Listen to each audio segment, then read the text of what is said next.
çınar gövdesine adını yazdı eli. Ötüp geçen illeri çınara gazdı eli. Eliye yakın idi, dostuydu bu çınar. Darıxanda getdiyi postuydu bu çınar. İndi onun baharı gələcəyini bilmirəm. Dostu cənnətə gedib biləcəyini bilmirəm. Kim yazacaq sinəmə 2020'ni?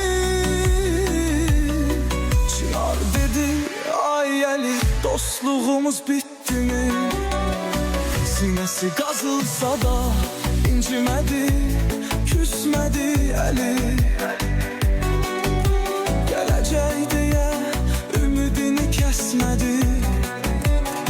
Töküldü yarpaqlar, dərin xəyala daldı. Əlinin arzuları çınar dibində qaldı. O getdi döyüşlərə, qəhrəman igid oldu. Əli şəhid olan gün Çınarda şəhid oldu.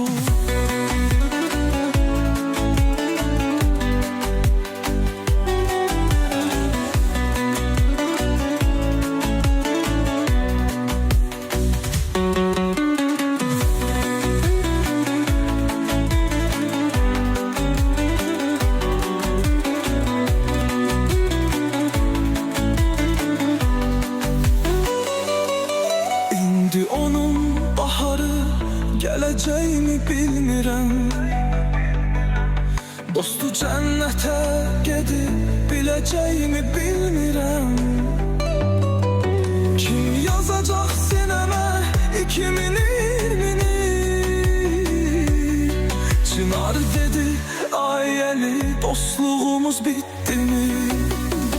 Sinəsi qazılsa da incimədi, küsmədi Əli. Gələcək deyə ümidini kəsmədi.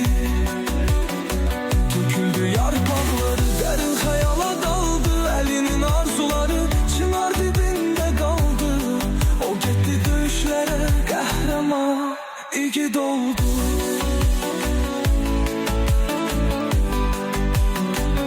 Əli şəhid olan gün Çınarda şəhid oldu.